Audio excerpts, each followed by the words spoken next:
Ini jelasin sini banyak. Wa fil lawsul lahuma bada'a bi maqadihi rasihi hatta dhabihima ila qafahu thumma radduhuma ila al-makani alladhi bada'a minhu. Dalam lafaz yang lain dijelaskan bada'a muqaddami rasihi hatta dhabihima ila faqahi. Dia mulai dari depan nih. Terjemahan ini hadis, dia mulai dari depan kemari rasihi, kemudian lari ke belakang sampai ke tengkuk nih, kopahu. Sini tengkuknya. Nah, sampai sini. Gitu kan? Summa radduhuma ilal makanil ladzi bada. Kemudian ini tangan balik lagi nih, kemana? Ilal makanil ladzi bada aminhu, ke tempat semula. Balik kemari. Berarti tarik kemari, di tangannya balik ke semula seperti ini. Udah selesai.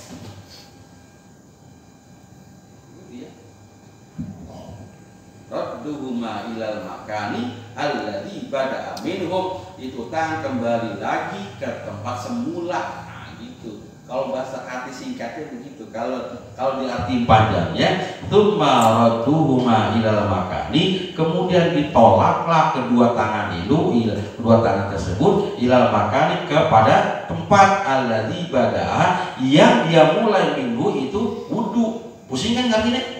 Nah, singkatnya gampang. Tsumma radduhuma ilal makani alladzi bada'a minhu, kemudian tuh tangan balik lagi ke tempat asal. Udah selesai. Apa yang musing-musing hatinya? Gitu ya. Makanya bingung-bingung susah bahasa Arab itu, tapi enak. Wa an Abi Abdillah bin Amr fi sifatil wudu'i, dan dari Abdullah bin Amr dalam sifat wudunya Rasulullah, qala, berkata siapa? Abdullah.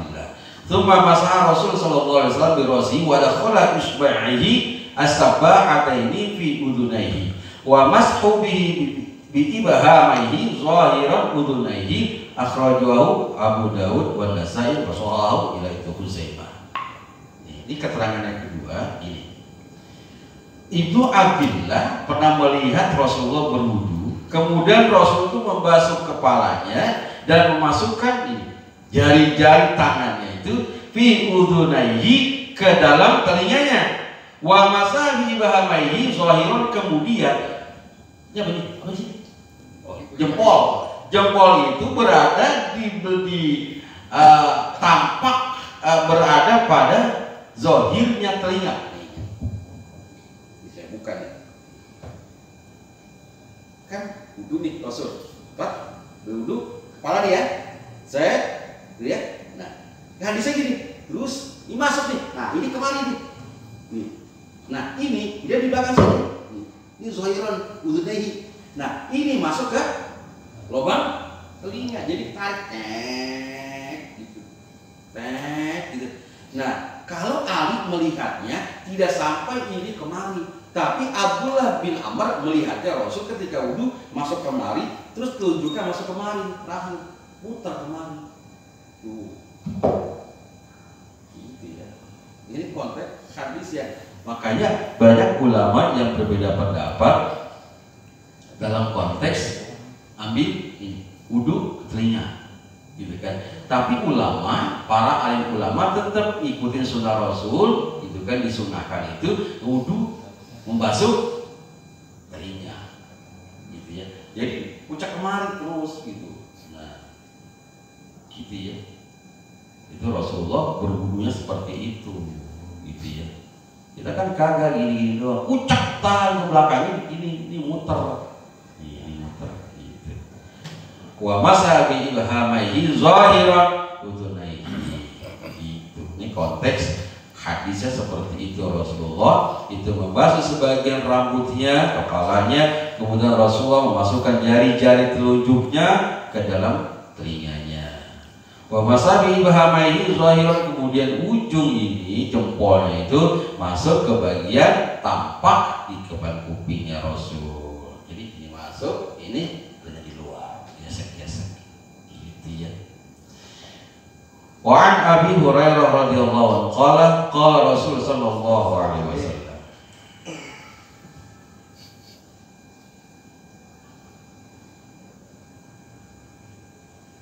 idza stayqaza ahadukum mimma namihi wal ya'tasir salatan. Ketika seseorang itu bangun ya, mimma namihi, dari tidurnya. Jikalau kamu bangun dari tidur, kata Rasulullah, wal ya'tasir salatan, maka hendaklah kamu berkumur-kumur 3 kali.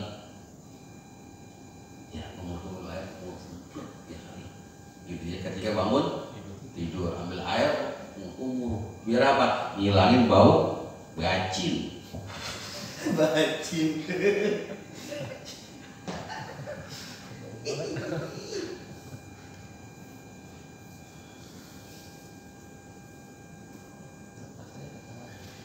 Atau idza staiqadha ahadukum mimma nami wal ya'tasir salatan. Atau ketika kamu bangun, kata Rasulullah, dari tidurmu, maka masukkanlah air ke dalam hidung. Iya kali. Biar apa nih? Upil hilang. Boleh, dan ngupil mulu. Wal ya'tasir salatan. Masukkan air 3 kali biar menghilangkan kotoran dalam hidung. Karena bisa, fa inna syaitanu yabitu ala khaysubi. Karena sesungguhnya setan itu bermalam di dalam lubang hidung. Artinya kotoran masuk ke lubang hidung. Kan kalau orang tidur bersih ya kan, malam udah bersih nih, kotoran mata apa hidung udah bersih nih, bangun tidur coba cek korek lagi, ada lagi tuh, ya kan, iseng-iseng aja bangun tidur korek hidung ente, pasti ada lagi kotoran dalam hidung, gitu kan. Nah, kata Rasulullah, baina syaitana yabitu bil khusyu'i, karena setan itu bermalam ke dalam lubang hidung, artinya kotoran itu masuk di hidung, kotorannya. Makanya ketika mau bangun tidur itu diusahakan untuk masukkan air kemari itu, sembur, atau kamu berkumur-kumur. Iya. Kalau taksir, masukkan air ke dalam lubang hidung. Wa anhu, ini beda lagi nih. Idza staiqadha ahadukum min naumihi, takala kamu bangun tidur, fala yakmis yadahu fil ina'i hatta yaktasila salat. Hatta yaksilaha salatan. Maka janganlah kamu itu masukkan tangan kamu itu ke dalam tempat yang ada airnya. Kemudian kamu cuci tuh tangan kamu. Hatta yaktasila, sehingga kamu cuci 3 kali. Jangan kamu masukkan tangan kamu ke suatu tempat sebelum kamu cuci sebanyak 3 kali. Jangan tahu-tahu langsung pegang apa begitu kan, makan nih. Bangun tidur langsung comot, jangan. Ya kan, cuci tangan dulu gitu kata Rasulullah. Kenapa bisa? Fa innahu la yadri aina ma fa innahu la yadri aina batat yadu. Karena kamu kagak tahu malam hari tanganmu main kemana. Iya. Nggak ada bagul lagi. Ada bagul lu ya. Ya kan? Rasulullah ketika mau tidur cuci tanganmu baru tentu makanan. Jangan tentu makanan dulu, karena apa? Wa inna la yadri aina batat yaduhu. Karena kamu nggak tahu tangan kamu malam itu nginep di mana. Kan bisa mati. Tidur bareng nggak rawat ya. Tiba-tiba penyakit ini virus. Ternyata benar juga Rasul tuh ngomong ya, nggak salah. Udah digambarin dari zaman dulu. Ya, udah digambarin. Karena Rasul tahu pasti topik kalau itu tangannya main ke selangkangan. Tapi kan Rasulullah ketika bangun tidur, ya cuci tangan dulu, begitu. Apa ke yang lain. Masih bagus, masih bujangan. Coba kalau sudah kawin, kerabatnya kan ngaco mana-mana. Ya kan ternyata kan hidup kan mana-mana itu. Kita makan aja kue. Gitu kan.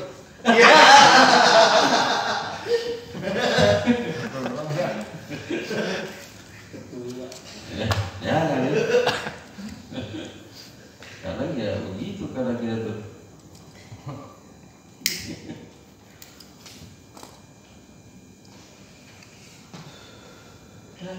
Emang kadang aneh-aneh aja kita. Dan itu memang terjadi biasanya seperti itu. Tangan kita suka kelayaban gak jelas gitu kan.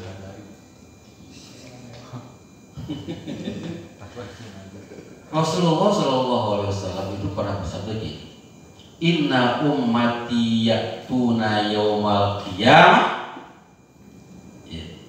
Inna ummati yaktuna yaumal qiyamah gharran muhannijan.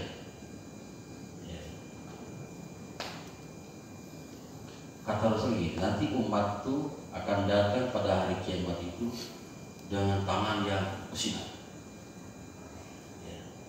Kenapa bisa? Min atharil wudu'i, karena ada bekas wudu. Karena ada bekas wudu. Itu baru tangan doang bersinar. Makanya kata Rasulullah, kalau kamu pengen kelihatan semuanya, itu sinarkan nanti di yaumul akhir bagi Rasulullah, rajin dalam wudu. Dawam wudu.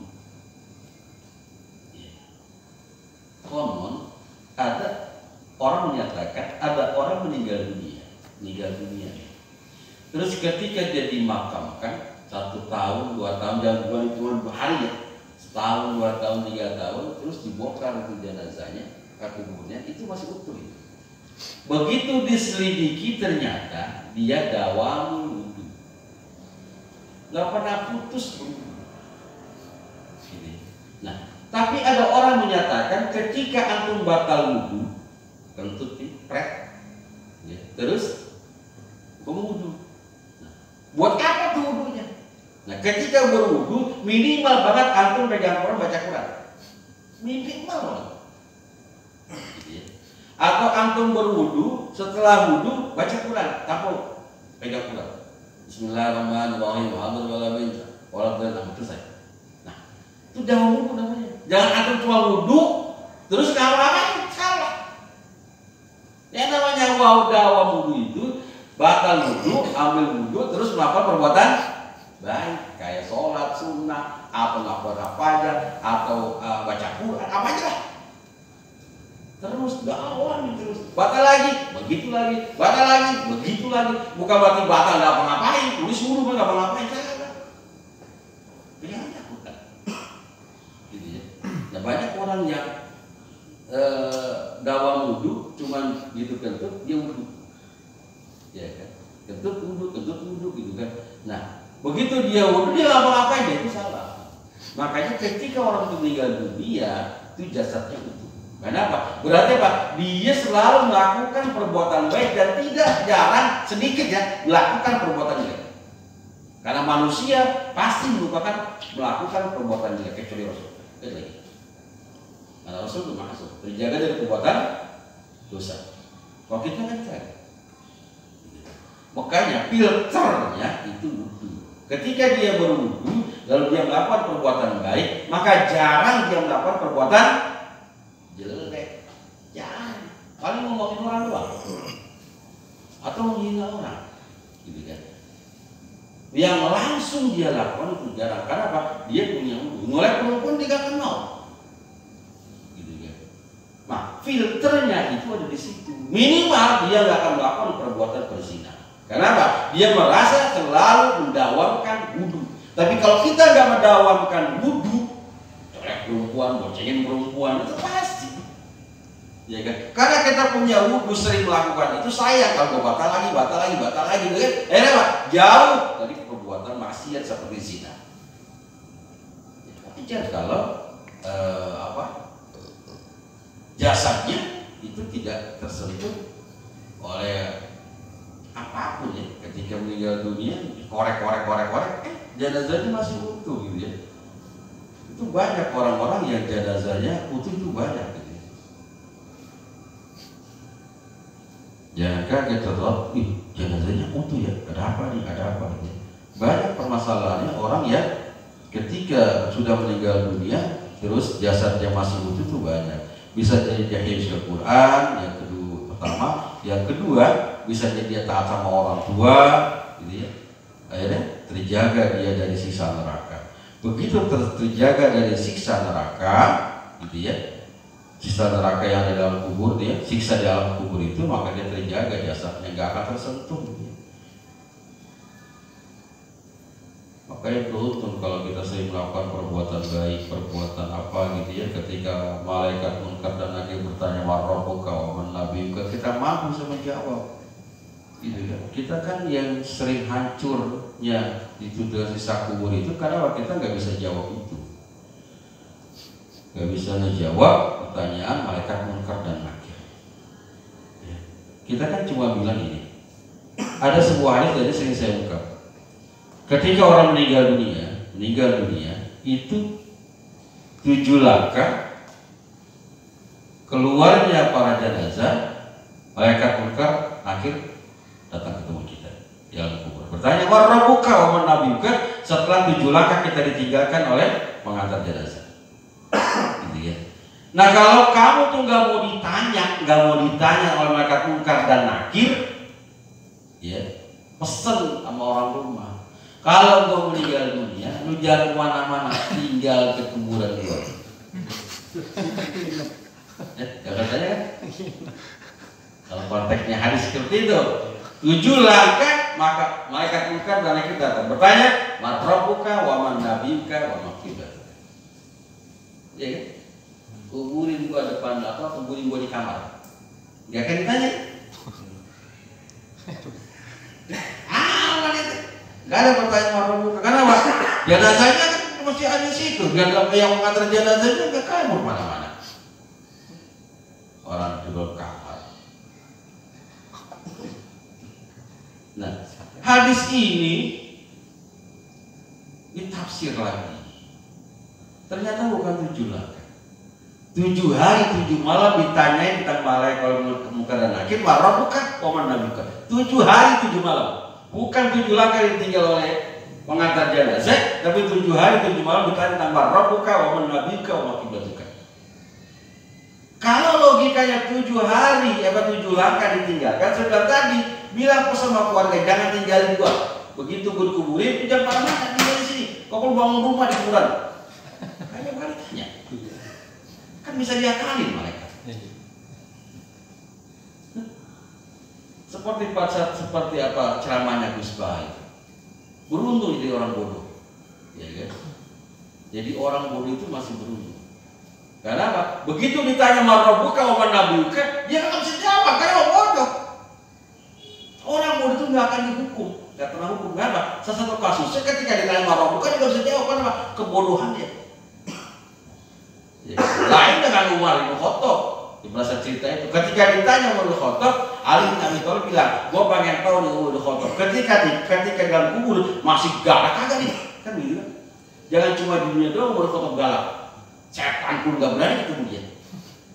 Gitu kan? Setan mau lewat sini minggir dulu ketemu Umar bin Khattab. Misalkan masuk kemari nih, ada Umar, ya kan? Setan di sana tuh gerbang, lihat Umar, mutar sono. Sakit takut sama Umar bin Khattab. Makanya Ali bin Abi Thalib begitu Umar bin Khattab meninggal dunia kira alhamdulillah meninggal siapa? Umar. Kenapa bisa? Gua pengen tahu tuh dalam kubur berani nggak Umar bin Khattab malaikat? Gitu. Begitu dalam kubur, gitu kan? Dalam kubur nih. Nah, Ali mohon sama Allah untuk bisa kasar, bisa melihat Umar bin Khattab dalam kubur. Begitu dikubur, masuk ke alam kubur. Datang malaikat munkar dan nakir bertanya sama Umar, "Marabbuka wa man nabiyuka wa ma qiblatuka?" Ditanya tuh bla. Apa kata Umar bin Khattab? "Wahai malaikat Jibril alaihissalam, kamu jangan sombong dan jangan sombong. Kamu jangan belagu. Yang kamu tanya ini Habibullah, yang kamu tanya ini temannya Habibullah. Yang kamu tanya ini temannya Rasulullah. Yang kamu tanya ini temannya kekasihnya Allah. Kamu tanya." Gitu. Kalau mereka menjadi Habibullah, kekasihnya Allah, dan saya teman baiknya Rasul, masa saya nggak bisa jawab? Gitu. Akhirnya apa? Malaikat munkar dan nakir nggak berani bertanya sama Umar bin Khattab. Iya kan? Kata Ali apa? Benar-benar berani itu. Iya kan? Malaikat aja ditantangin. Iya, itu ya. Setan gak berani dengan dunia, di alam kubur juga malaikat gak berani bertanya tentang marabbuka wa man nabiyuka. Saking galaknya itu siapa? Umar bin Khattab.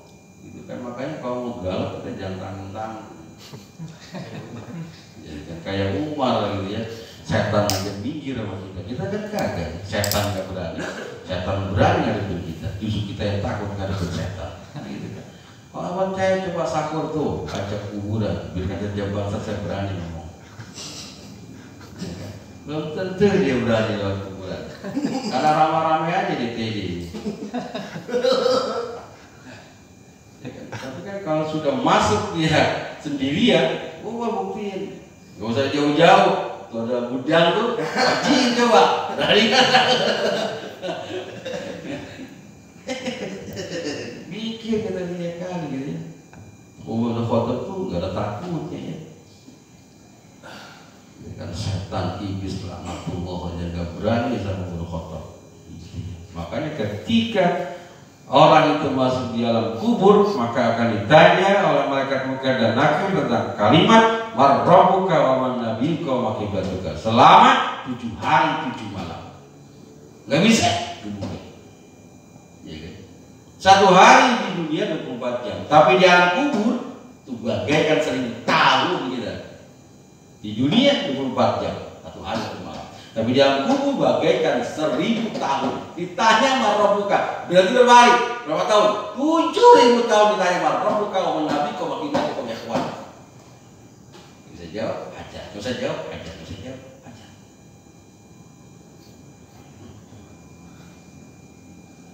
Kan ribet ya. Gampang tuh, ntar gua apalin aja. Kan gitu ya. Ntar gua apalin maror buka, siapa Tuhan, Allah, Robbi. Gitu kan, apalin kepada sekarang. Ya kan. Waman Nabi juga, siapa Nabimu, Muhammadun Nabi. Gitu ya. Apalin, wa kiblat juga, apa kiblat, kiblat di Ka'bah. Apalin. Waman ikhwanuka, siapa temanmu.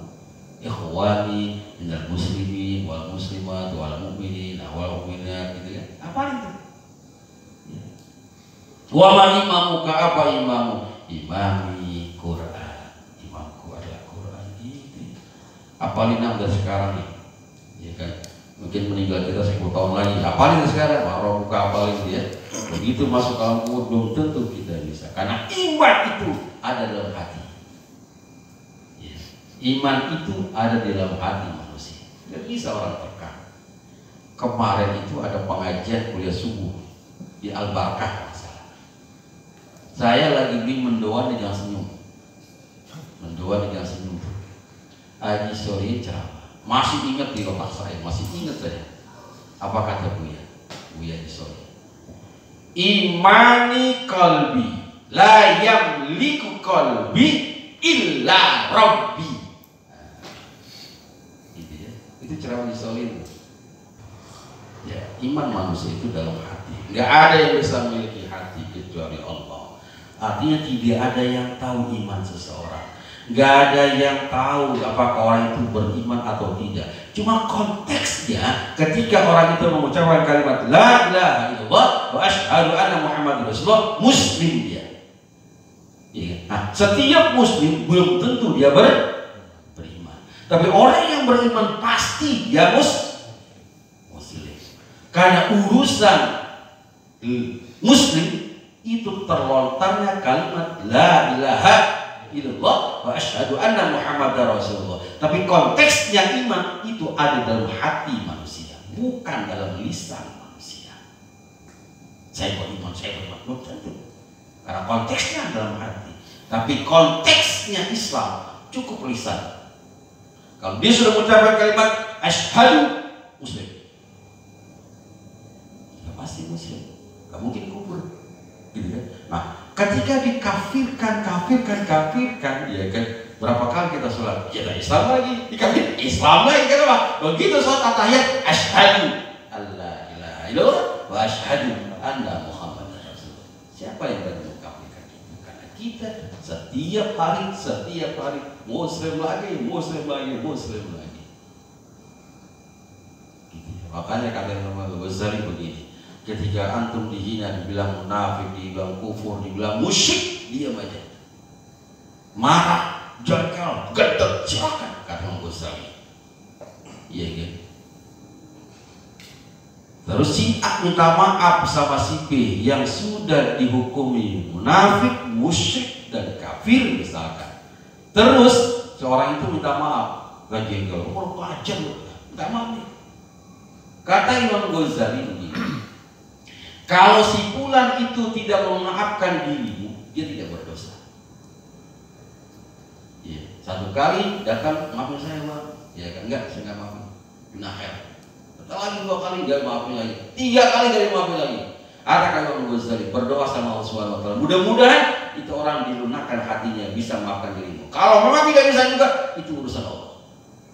Artinya ketika antum itu divonis munafik sama orang, musyrik, kafir sama orang, kamu punya hak untuk tidak memaafkan. Boleh. Tapi kalau kamu dijentil sama orang, ditampar sama orang, ditampar kepuk. Ya gitu, saya ngapain minta maaf, saya nggak maafin, salah antum. Karena Allah Maha Pengampun, Allah Maha Pemaaf, tapi kamu tidak maafkan. Ya kan, 2 kali, 1 kali, 3 kali tidak memaafkan, salah kita kembali. Tapi urusan iman beda cerita. Imam Ghazali pernah menyatakan itu. Kalau dia tidak memaafkan berkali-kali, maka berdoa sama mudah-mudahan Allah lunakkan di hatinya dan mau memaafkan dirimu. Kalau dia tidak memaafkan juga, maka itu haknya dia. Dia. Hati-hati dia. Kalau dia buang arahnya di akhirat, aman. Ribet ya. Makanya hati-hati itu bisa kacau kita. Kalau dia nggak maafin, mau apa? Berani kan? Berapa nih? Nah, 9 pas. Ya, karena saya nggak bawa kitab soalnya, ini seperti kitabnya Ale. Bagus, saya itu udah belajar ya, jadi saya tahu ya. Kalau saya aja saya kita. Saya belajar saya kelimpungan nggak bawa kitab. Ya. Mohon maaf kurang lebihnya. Wallahu muwaffiq ila aqwamit thoriq. Wassalamualaikum warahmatullahi wabarakatuh.